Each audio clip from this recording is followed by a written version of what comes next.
아합은 모든 것을 가졌습니다. 어떤 사람보다도 모든 것을 허락받은 환경이잖아요. 그러나 주제를 모르고 자신이 하나님의 대리자로 하나님인 줄 알고 여호와가 금하신 것을 계속 넘보고 있습니다. 이번에는 나봇의 포도원이 바로 금하신 곳인데요. 금하신 곳에 반응하는 이 인간의 군상들을 좀 알아보겠습니다. 첫째로 탐내는 아합이 있습니다. 1절 2절이에요. 그 후에 일이 있으니라 이스라엘 사람 나봇에게 이스라엘의 포도원이 있어 사마리아의 왕이 아합의 왕궁에서 가깝더니 아합이 나봇에게 말하여 이르되 네 포도원이 내 왕궁 곁에 가까이 있으니 내게 줘 채소밭을 삼게 하라. 내가 그 대신에 그보다 더 아름다운 포도원을 내게 줄 것이요 만일 네가 좋게 여기면 그 값을 돈으로 내게 주리라 이제 합니다. 그 후에는 우리 지난 20장에 아합이 그릇된 긍휼로 괴수인 베나닷을 살려주잖아요. 그로 인해 너는 베나닷의 목숨을 대신할 것이라고 하나님의 심판의 경고를 받고 근심하고 답답해서 사마리아로 돌아온 후입니다. 근데 왔지만은 회개가 안 되니까 심판의 경고를 탐욕으로 풀어보고자 하는 아합을 또 보게 됩니다. 나봇이라는 이름은 열매들이라는 의미로 싹트다라는 동사에서 유래가 됐어요. 또 이스라엘이 아니에요. 이스라엘이라는 지명이 2번이나 사용되고 있는데 한 번은 포도원의 소유자인 나봇의 출신지를 말하고요. 또 하나의 이스라엘은 하나님이 뿌리시다라는 뜻으로 부근에 풍부한 수량이 있는 샘이 있었고요. 그래서 하나님이 뿌려주시는 싹트는 열매들이라는 그 이름이 암시하는 것처럼 참 그곳은 비옥한 약속의 땅이었어요. 하나님의 축복 속에서 살아가고 있는 평안한 모습에 이 나봇의 포도원이 등장하는데요. 이 목가적인 곳에서 이세벨이 이 믿음의 나봇을 죽이고 그래서 그 똑같은 곳에서 아합의 아들 70명도 죽으면서 평강이 산산조각이 났습니다. 나봇의 포도원이 그런데 왜 이렇게 선택이 됐을까요? 아합의 왕궁에서 가깝다는 거 이게 문제였어요. 참 우리가 이 권력자의 눈에 띄어도 안 띄어도 참 우리는 쉬운 게 없어요. 난 누가 좀 알아주지 않을까? 뭐 또 알아주면 알아주는 대로. 자, 오늘 1절에 아합을 북이스라엘의 왕이라 그러지 않고 사마리아의 왕이라고 했는데 이미 평범한 백성 나봇의 왕으로는 자격을 상실했기 때문이 아닐까요? 우리가 대통령을 대한민국의 대통령이라고 하지 서울 대통령, 전라도 대통령 뭐 이렇게 불리면 이미 이상한 거 아닙니까? 근데 이제 72역이라고 그런 번역한 성경이 있는데 거기에는 아람과의 두 번의 전쟁 후에 3년 동안 전쟁이 없었다는 내용이 이제 들어가 있어요. 그래서 그 내용을 제가 인용을 한다면 심판의 예언을 듣고 근심하고 답답하여 충격받았지만은 시간이 지나니까 어리석은 자는 망각의 동물이 되는 걸 보지요. 근데 실제로 그 아합은요, 자기 힘이 아니었지만은 순전히 베나닷이 술 취해서 이겼잖아요. 그런데도 그 아람과의 전쟁에서 2번이나 이긴 거예요. 10만 명의 군사를 이겼어요. 그러니까 이 사람은 완전 불세출의 영웅 아니에요. 지금으로 말하면 이순신인가? 그러니까 그 이겼고, 그 다음에 아람에는 아합거리, 아합 스트리트가 들어서고 승승장구해 보이는 것이 아합의 팩트 아니겠습니까? 그야말로 악인의 형통으로 치닫게 되니까 그다음에 이 사람은 지금 이제 자기 힘이 아니라는 거 알잖아. 그래서 폭정을 일삼고 사치로 자기 과시로 모든 것을 일부러 잊고자 하는 것을 봅니다. 그리고 이제 심판 예언 이후 3년이나 경고하고 있으니까 하나님께도 내가 이스라엘의 왕이니까 나를 심판 안 하실 거야 를 생각하면서 외부적으로 그릇된 긍휼로 베나닷을 살려준 아합이 이제는 내부적으로 악을 행하게 됩니다. 사마리아 왕인 아합은 사마리아 국외에 그 이스라엘의 사치의 끝판왕인 상하궁으로 불렸던 별궁을 지어서 겨울이면 그곳에 거주했어요. 부자들의 마지막 꽂히는 것이 정원이라고 하죠. 그런데 아합이 자기의 별군과 아주 가까운 곳에 있던 나봇의 포도원을 보고 여기다 하는 자리가 나타난 거예요. 좀 놀라시고 다 깨시라고. 그러면서 정원짜리야 여기가. 가슴이 뛰면서 탐을 내면서 이거 갖지 못하면 이제 큰일 날 것 같은 거예요. 그러니까 달라는 대로 다 줄게. 땅 달라면 땅 주고 돈 달라면 돈 줄게. 그거 나한테 줘. 지금 이제 심판이 코앞에 있는데 지금 별장 타령, 정원 타령을 지금 하고 있는 아합입니다. 톨스토이의 인생론의 그 유명한 이야기를 기억하실 거예요. 숲속에서 이제 길을 잃은 나그네가 늑대를 만나서 급히 도망을 가다가 그만 우물에 빠졌어요. 다행히 중간에 삐죽이 나온 나뭇가지에 걸리게 되었어요. 근데 거기 보니까 이제 꿀이 있는 거예요.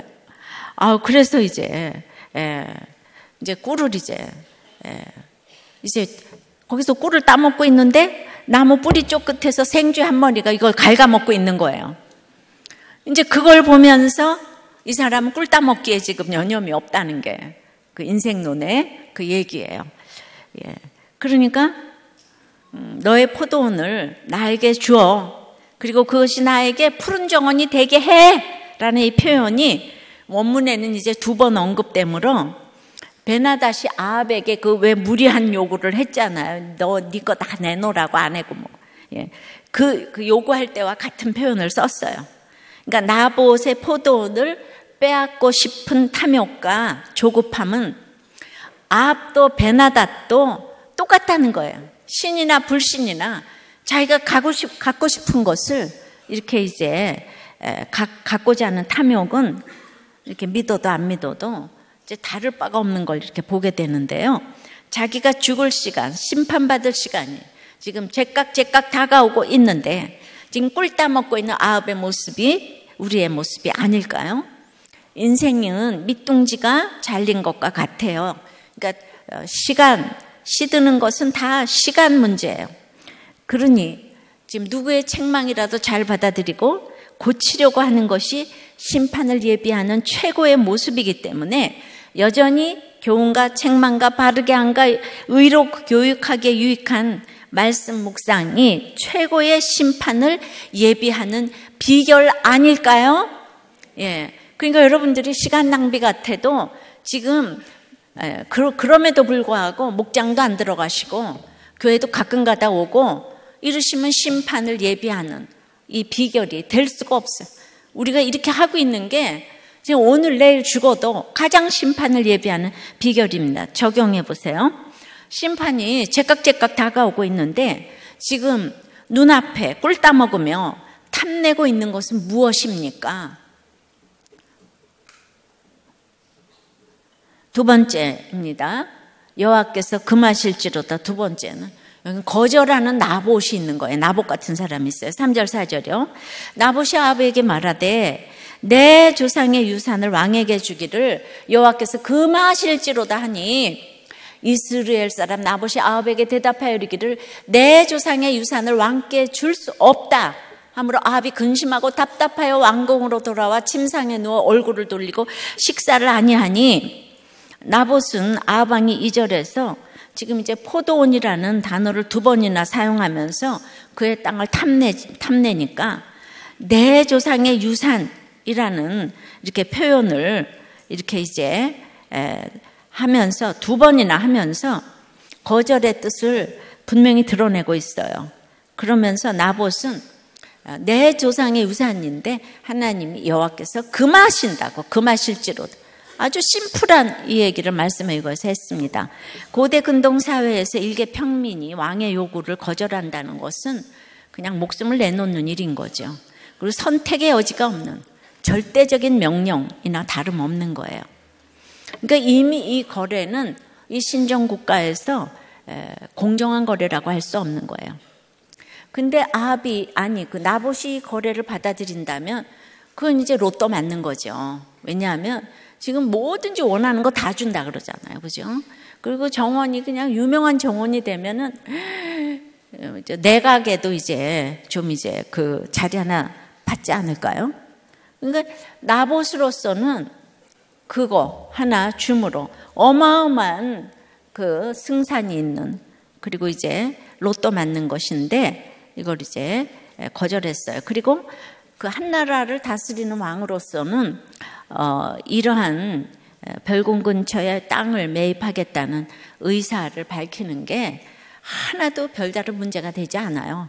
왕이 원하겠다는데, 그러니까 우리는 이제 성경을 구속사적으로 읽지 않으면 이게 굉장히 불편부당해 보이는 얘기죠. 그러면 한마디로 왜 나봇은 이 땅을 거절했을까요? 파는 거를. 왜 거절했을까요? 예, 왜 거절했죠? 예, 여호와께서 금하셨기 때문에. 아유, 좀 이렇게 큐티를 이렇게 하시라고. 여호와께서 왜 금하셨나요? 예. 자, 땅은 기업이에요. 예. 이스라엘은 가나안 정복 전쟁 때 수십 년의 광야 생활 등 도저히 이길 수 없는 전쟁을 하나님의 구원하심과 인도하심으로 얻게 된 땅이에요. 그 이스라엘 땅이. 그래서 이 땅은 하나님이 허락하신 약속의 땅, 약속의 기업이라고 불려졌고, 그리고 궁극적인 소유권은 그 땅을 차지하게 하신 하나님께만 있는 거예요. 예, 이 땅의 소유가 하나님이에요. 그러므로 양도, 매도, 착취가 다 금지되었는데, 그 믿는 왕이 하나님의 규례를 어기고 또 죄악된 방법으로 이를 탐내는 지금 그 왕이 말이 안 되죠. 그러니까 나봇이 거절을 했어요. 예. 그러니까 이 하나님의 다스림을 받는 이스라엘을 상징하기도 하는 이 포도원, 포도원을 애굽의 삶과 산업을 상징하는 채소밭, 즉 정원으로 바꾸려는 그 아합의 행동은 하나님을 전혀 신뢰하지 않는 이런 모습을 보여주고 있죠. 그런데 한 국가의 왕위에 있는 아합이 자기의 요구가 받아들여지지 않자 이 공사를 구별하지 못하고 밥도 안 먹고 지금 땡깡을 부리고 있는 모습을 보니까 정말 불쌍하기까지 합니다. 나봇은 이렇게 왕의 좋은 제안, 돈도 생기고 목숨도 부지할 수 있는 제안을 이렇게 쉽게 거절을 하는데, 아합은 어찌하여 근심과 답답함이 이렇게 계속되는가를 오늘 좀 보고자 해요. 아합은요, 선지자의 그 심판의 책망을 오래 기억하지 못해요. 예. 그리고 이제 그 하나님 말씀으로 자기 탐욕을 다스리지 못했습니다. 그러니 회개해야 하는 문제를 쾌락으로 이제 풀어보고자 하니 되겠습니까? 자기 지위로 모든 것이 가하나 가하지 않는 것이 있다 그랬잖아요. 이건 이제 구원 때문인데요. 근데 아합은 이제 그런 생각이 없죠.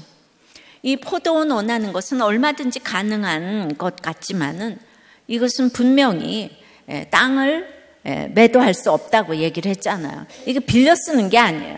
이 땅을 아주 달라고 얘기하는 거예요. 이건 탐심이기 때문에 이게 거절되지 않으면 더 큰 파멸인 거예요. 예, 그러니까 이런 지금 이렇게 해서 이거를 사고 팔고 하는 걸 했다면은 하나님의 법을 어긴 거기 때문에 영원히 이스라엘이 멸망할 짓을 했기 때문에 여기서 이쯤에서 아합 집 하나 멸망하는 걸로 끝나야 되는 거예요.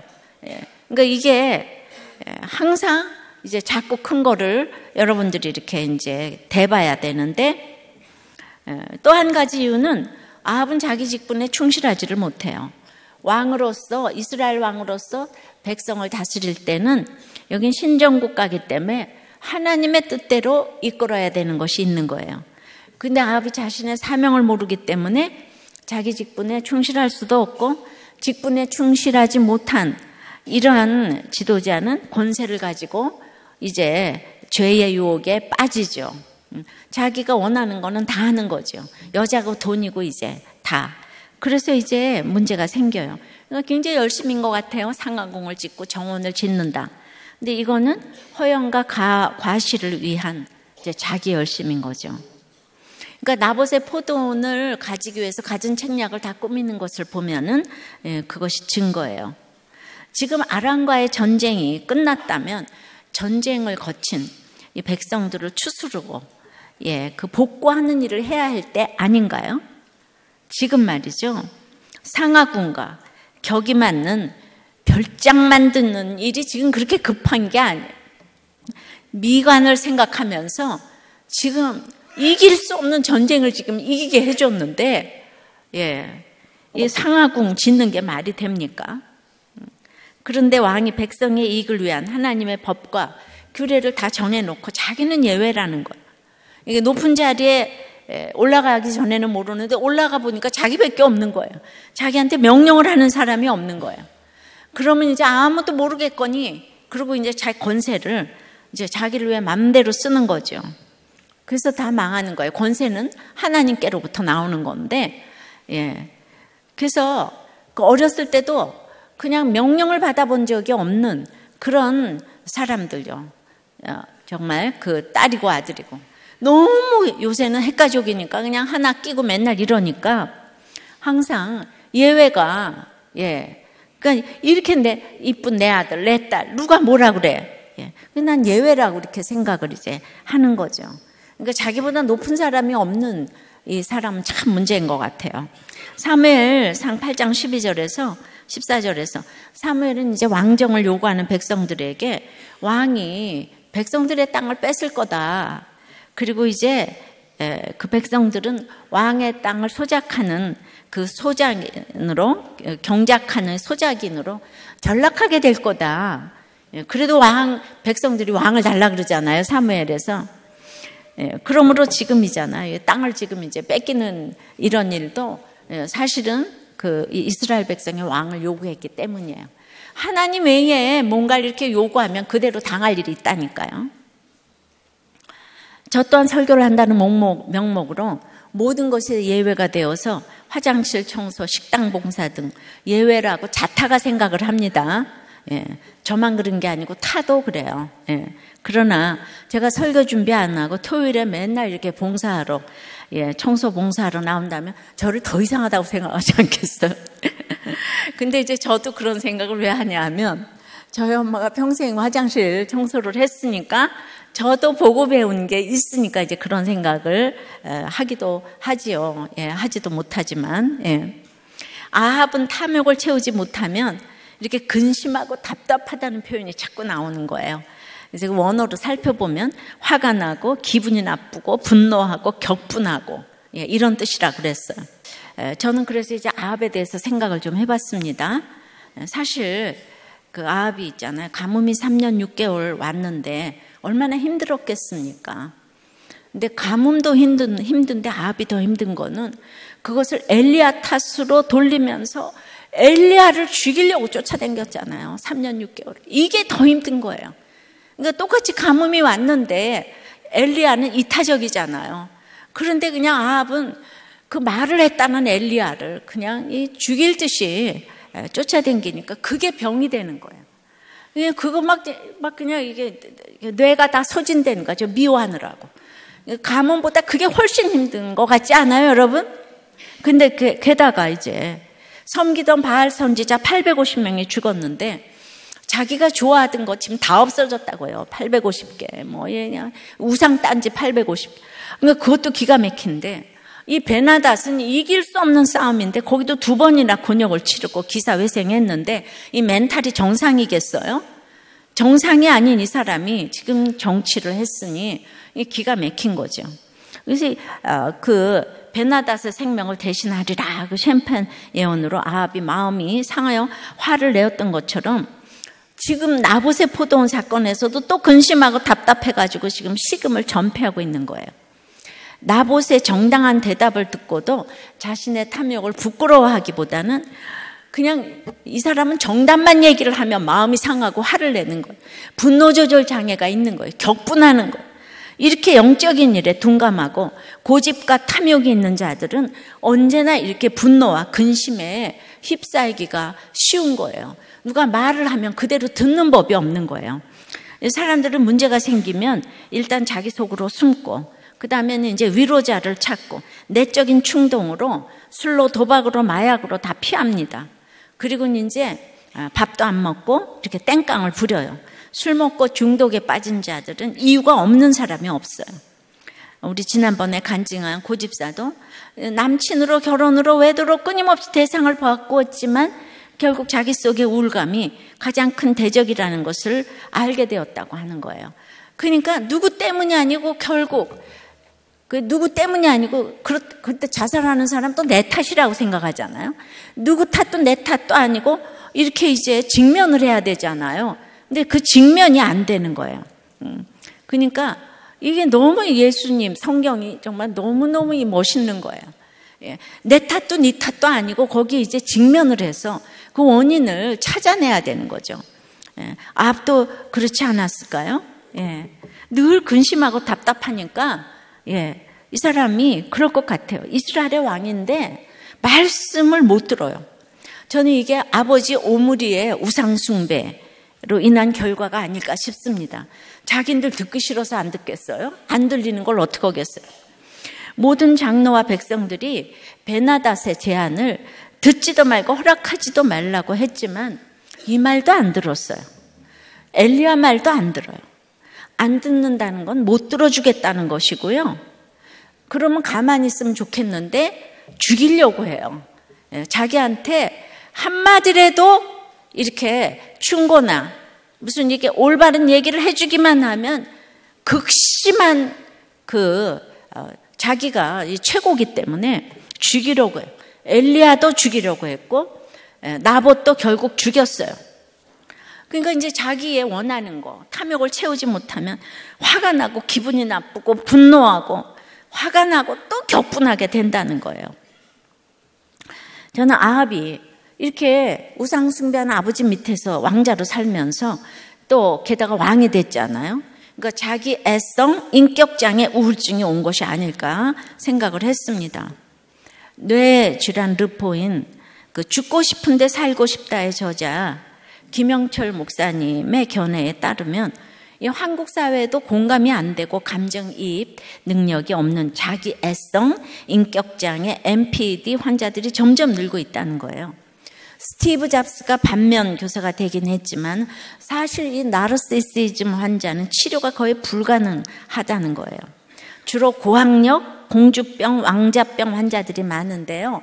완벽주의자의 사회적주의도 있어서 객관적인 자기 인식이 너무 힘든 거예요. 머리가 좋아서 상대방의 수를 다 읽고 논리로 자기 방어를 일삼으니까 답도 없고 약도 없어요. 자기 중심성이 인이 딱 박혀 있기 때문에 타인의 마음 따위는 안 보이는 거예요. 그럼 이렇게 모두 안 통하는데 스티브 잡스가 누구하고 얘기를 하겠어요? 자기만 옳다고 그래야 되는데.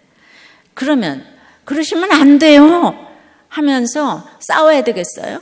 아합이 때마다 이렇게 죽이려고 그러고 너 탓이야 그러면 왜 그러세요? 임금님 이래야 되겠어요? 이세벨처럼 무조건 들어줘야 되겠어요? 당신 최고라 그러면서. 엘리야가 아합을 사랑해서 평생 따라다녔지만은 엘리야하고 아합은요 평생의 원수인 거예요. 그러면 우리는 이제 엘리야 보고 문제가 있다고 그래야 될까요? 엘리야도 문제가 있어. 어떻게 그렇게 아합 하나를 못 따라올 수가 있어? 정말 엘리야에게는 사랑이라고는 없어. 이래야 될까요? 그러면 이럴 때는 평생 왼수가 좋은가요? 천생연분이 좋은가요? 우리 참 어렵죠, 그죠? 적용해 보세요. 여호와께서 금하시는 것을 거절했습니까? 원하다가 거절당했습니까? 이 두 개가 사실은 이제 다 좋은 거죠. 거절했는가, 원하다가 거절된, 아예 거절을 못했는가. 그러니까 여기에 for example로 음란이냐, 불신결혼인가, 이혼인가 이런 걸 생각을 해보세요. 그런데 이런 거는 거절당하는 게 더 축복인 거예요. 내가 불신결혼은 거절당하는 게 축복, 이혼도 음란도 거절당하는 거. 자, 여호와께서 금하실지로다 세 번째 군상은 탈취하는 이세벨이 있는 거예요. 자, 5절 6절이에요. 그의 아내 이세벨이 그에게 나와 이르되 왕의 마음에 무엇을 근심하여 식사를 아니하나이까? 왕이 그에게 이르되 내가 이스라엘 사람 나봇에게 말하여 이르기를 네 포도원을 내게 주되 돈으로 바꾸거나 만일 네가 좋아하면 내가 그 대신에 포도원을 내게 주리라 한즉 그가 대답하기를 내가 내 포도원을 너에게 주지 아니하겠노라 하기 때문이로다 이러고 대답을 해요. 그러니까 드디어 이제 해결사 또 등장합니다. 그렇게 늘 영적이지 않으니까 회피하고 들어놓으면 이세벨이 짠 하고 해결해 주는 컨셉이에요. 이세벨이 항상 마지막에 가서 이세벨이 해결을 해주니까 자기와 직면을 하지 않는 거예요. 이세벨은 항상 이제 아합이 최고다를 부르짖는 거예요. 예. 그러니까 이 세상 모두가 아합이 참 유약해요, 사람이. 예. 어떻게 보면 이제 착할 수도 있고. 그러니까 이제 아합이 지금 이제 그 아합으로서는 내가 말이야 나보다에게도 내가 거절을 당했어. 이러면서 아니 이길 때는 언제고 질 때마다 그냥 이 사람 뭐 피해 의식이 이제 많아가지고 이제 이러는데 이세벨은 옆에서 당신이 최고다. 내가 이 세상 모든 사람이 뭐라 그래도 나는 당신 편이야. 당신이 최고야. 최고. 이러면서 이제 얘기를 하니까 이것이 아합에게 정신건강상 좋은가요? 나쁜가요? 예? 당신이 최고야. 우리는 정신건강상 모두가 안 믿어줘도 부모는 믿어줘야 되고 아무리 거짓말을 해도 부모는 믿어줘야 되고 그냥 배우자는 믿어줘야 되고 이러잖아요. 그러니까 이게 참 그 분량이 있는 것 같아요. 이세벨은 사랑이 무엇인지 모르는 이 스카이캐슬 엄마잖아요. 그러니까 아합이 너무 유약하니까 이세벨의 말을 듣고 그런가 하면서 산 것 같아요. 믿음도 없는데 믿음도 없으니까 그냥 그 조선의 인조왕처럼 조기인이라는 사람이 그 인조가 말이 안 통하잖아요. 조기인이 뭐든지 임금이 최고라 그러니까 그리고 이제 그런 왕들이 이렇게 많이 있죠. 그죠? 근데 엘리야를 그리도 죽이려고 하면서 그냥 엘리야 죽이려고 하는 데는 둘이 마음이 하나가 딱 되잖아요. 그런데 이렇게 아합하고는 맞춰주면서 사니까 이게 좋은 건가요? 나쁜 건가요? 이세벨은 아내로서 아합의 슬픔을 위로하고 위안을 주고자 했겠죠. 근데 아합은 마치 아이가 엄마한테 이르듯이 내가 그냥 나부색에 가서 포도원을 그냥 팔라고 그랬더니만 그대로 얘기를 하는 거예요. 그냥 내가 돈도 준다 이것도 다 안 돼. 근데 그가 말이야 내 포도는 내게 주지 아니하겠노라고 그러지 않아? 이렇게 이제 얘기를 완전히 지금 이세벨에게 고자질을 하고 있어요. 꼭 엄마한테 지금 일러바치듯이 다 하니까 얼마나 아합이 이세벨에 대해 의존적이었다는 거 알 수 있죠. 18장에서 북이스라엘 백성들은 갈멜산으로부터 이제 하늘에서 불이 내려오니까 여호와가 참된 하나님이심을 좀 알았잖아요. 그래서 아합조차도 이제 좀 엘리야를 인정하게 됐어요. 그리고 이렇게 바알에게 기울어져 있던 북이스라엘이 이제 좀 어느 정도 하나님께로 돌아왔는데 이세벨의 한마디에 딱 원점으로 돌아갔어요. 이세벨이 엘리야를 죽인다 그러니까. 근데 나봇의 포도원 사건도 마찬가지인 게요. 이 나봇의 거절로 인해서 이제 도리어 아합은 북이스라엘의 왕이라서 그런가 억지로 할 생각을 안 하고 지금 식음을 전폐하고 들어누워서 이것이 이제 도리어 안정이 돼가는 추세로 이제 조금만 기다려지면은 이렇게 이 땅을 갖지 못한 것이 이스라엘로서는 그냥 너무나 최고의 해결책인데요. 그런데 그냥 이 안정돼가는 이 시점에 또다시 해결사 이세벨이 등장함으로써 최악의 상황으로 달려가게 된 거예요. 이때는 정말 거절의 축복이 최고인데요. 근데 거절을 허락으로 바꿀 수 있는 계략과 권세가 있어가지고 이게 비극인 거예요. 그런데 정말 그러니까 요새는 핵가족이라서 아들, 딸, 내 아들, 내 딸 누가 감히 건드려. 그러니까 이제 싸우면 제발 좀 내버려둬야 되는데 그 남편에게 아내에게 거절을 이제 받을 수도 있는데 그 거절 허락으로 바꿀 수 있는 계략과 권세가 있으면 그냥 네가 어떻게 해. 우리 며느리한테 그럴 수가 있어. 내 사위한테 그럴 수가 있어. 뭐 아들한테 그럴 수가 있어. 그러면서 좀 데려오지 마시고 제발 내버려 두세요. 계략과 그 권세를 거기다 좀 쓰지 마세요. 근데 이세벨도 아합이 너무 유약하니까 때마다 도와주다 보니까 여기까지 온 거 아닐까요? 나라도 좀 도와주자. 지금 뭐가 다 거꾸로 됐어요.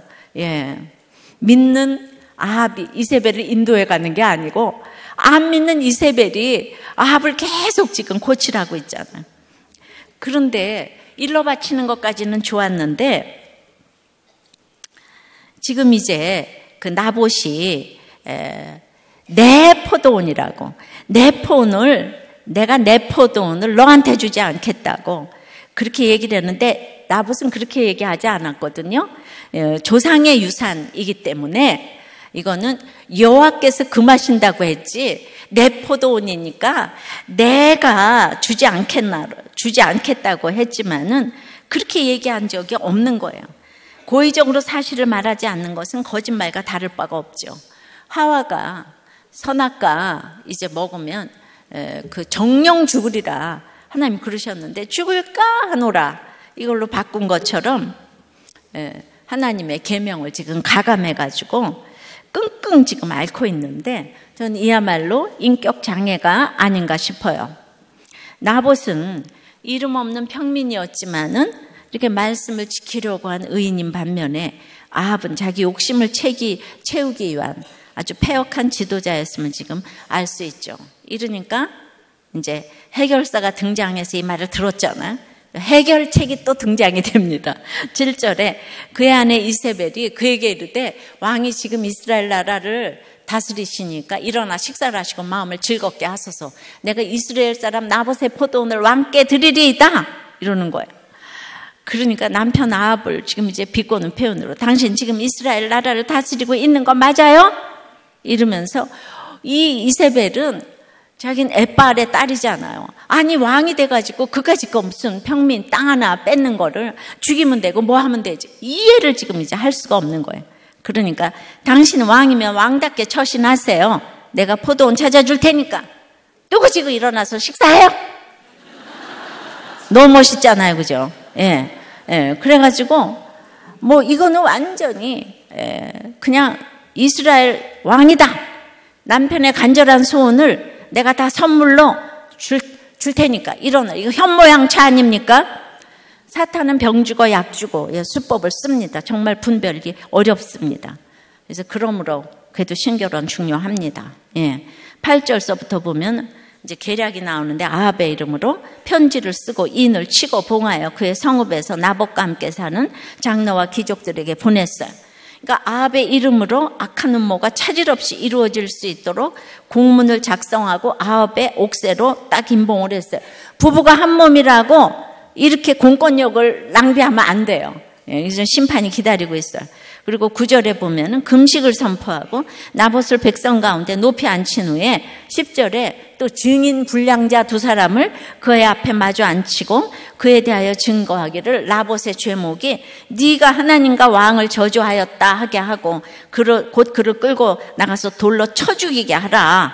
지금 이게 나봇의 죄목이에요. 그러니까 이스라엘 나라에서 공적인 금식을 선포하는 거는 나라적인 재앙을 맞아서 이 공동체 속에 숨겨진 악행이나 죄에 대해 집단적으로 회개하는 건데 그냥 이 금식을 함으로 나봇이 심각한 범죄를 저질렀다는 것처럼 그것을 이제 이렇게 정당화하려는 그리고 이제 율법대로 격식을 갖추기 위해서 불량자 거짓 증인을 세우고 누구나 볼 수 있도록 높이 앉혔어요. 전공법을 쓴다 이거죠. 돌로 쳐 죽이는 것이 율법이니까 돌로 쳐 죽이려면 동네 사람들이 같이 가담해야 되고 그래야 뒤탈이 없잖아요. 그죠? 이스라엘 사람들은 너무 어려워서 하나님 이름을 부르지도 못하는데 그 하나님을 저주했다 그러니까 이거는 완전히 이제 돌로 쳐 죽여야 될 죄인 거예요. 여러분 여기까지 봐봐요. 이세벨이 얼마나 지금 율법에 정통합니까? 이방 여자가 율법을 잘 알고 있을 뿐 아니라 아주 가증하게 자기 개인적 욕심을 채우는데 철저히 이용해요. 똑똑한 사람들은 주님 못 만나도 성경으로 얼마든지 욕심을 채웁니다. 그러니까 이런 비서, 이런 아내 최고 아닙니까? 해결사 좋죠? 여러분 적용해 보세요. 여러분은 이런 이세벨 같은 해결사 배우자가 좋습니까? 하나님의 뜻을 찾는 배우자가 좋습니까? 다시 말하면 여러분은 말은 그러죠. 근데 나쁜 남자 예쁜 여자 좋아하죠? 하나님의 뜻을 찾는다면 고리타분하게 생각돼서 싫죠? 마음에 손을 얹고 생각해봐요. 네 번째는 그런데 동조하는 장로와 귀족이 있는 거예요. 11절부터 보니까 그의 성읍 사람, 곧 그의 성읍에 사는 장로와 가족들이, 그러니까 그의 성읍을 지금 2번이나 강조를 했는데 8절에도 그 성 사람이라고 했는데 이 나봇을 죽인 사람들이 바로 나봇이 살던 그 성의 지도층이었다는 거죠. 이런 사람들이 지금 나봇을 죽인 거예요. 12절에도 이제 그래서 이세벨의 지시대로 다 듣고는 그대로 행했어요. 금식을 선포하고 나봇을 백성 가운데 앉히고, 또 13절에 불량자 증인 2사람 이제 와서 그대로 나봇이 하나님을 저주했다. 그래서 이제 죽였어요, 나봇을. 14절에 이세벨에게 나봇이 돌에 맞았다고 이제 통보를 했어요. 그러니까 그 사람들이 통보한 대상은 아합이 아니고 이세벨이에요. 아무리 아합의 도장이 찍혔어도 이것은 이세벨이 한 걸 다 알아요.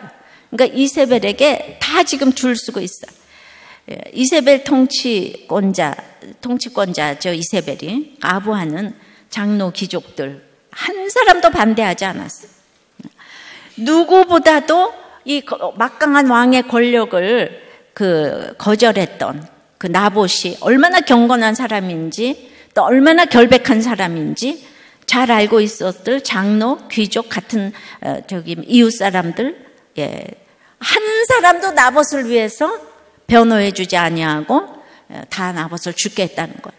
사람 믿음의 대상이 아니에요.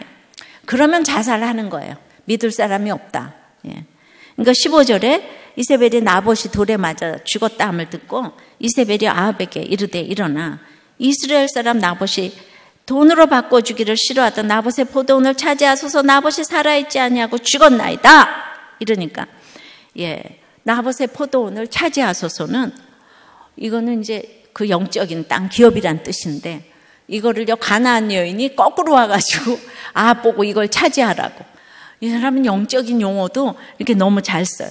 그리고 이제 나봇이 죽었다는 거예요. 이 얘기는 그 땅을 파고 살고를 못하니까 자녀들까지 다 죽여야지 상속자가 없잖아요.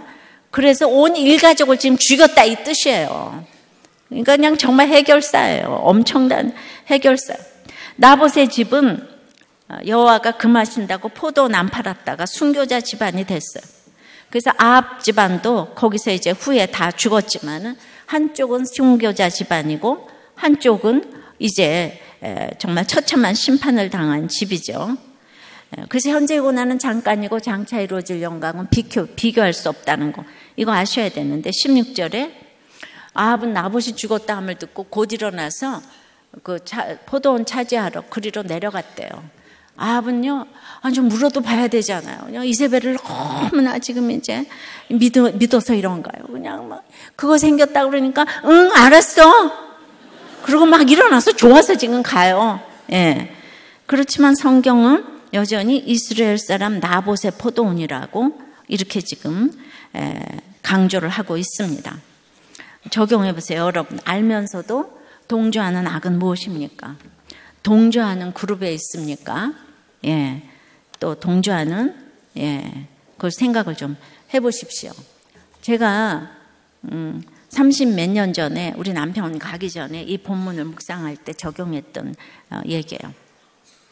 남편 병원에서 같이 다 살다가 아이들 교육 때문에 이제 이사를 왔어요. 시집살이와 병원살이 총 12년 만에 처음으로 살림집이 따로 생겨서 자유가 이제 처음으로 생길 것 같아서 이제 기가 막힌 거죠.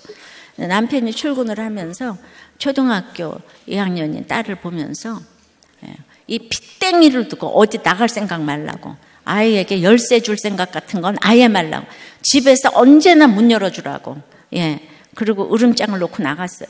그러니까 도대체 나는 언제까지 이렇게 자유가 없어야 하나 생각하면서 그날 큐티책을 폈는데 이 본문이에요. 근데 나봇이 오직 여호와께서 금하셨기에 땅 팔지 말라는 하나님의 명령을 순종하여 땅 안 팔아가지고 죽더라고요. 근데 사소하게 보이지만 하나님의 명령을 쫓는 건 순교구나. 내가 나가고 싶고 할 일도 많아 보였지만은 남편의 구원이 땅이고 즉 기업이기에 구원을 위해 남편의 명령을 듣는 것은 죽어지는 순교의 적용이구나 하면서 제가 적용을 하기로 했어요. 남편은 시간마다 제가 옛날 체크를 했습니다. 병원에서는 남편과 같이 있으니까 당연히 이제 안 나가는 게 당연해요. 근데 감옥도 아닌데 이제 혼자서 있으면서 안 나가기는 정말 힘들더라고요. 돈도 있으면서 안 쓰기가 정말 힘들잖아요. 이런 훈련을 하나님 시키셨어요. 근데 이세벨 집은 모두 로열 패밀리고 모든 것이 훌륭하고 왕들을 만났지만은 내가 다니면서 아이들 교육에 치맛바람 날리면서 다니는 것보다 중요한 것은 오늘 말씀에 순종하는 것이 순교이고 이것이 구원을 이루는 일이라고 생각하면서 집에서 밥 해주고 아이들을 맡자. 그렇게 해서 적용을 해서 집에서 안 나갔기 때문에 제가 이렇게 성경을 볼 수 있었던 거예요.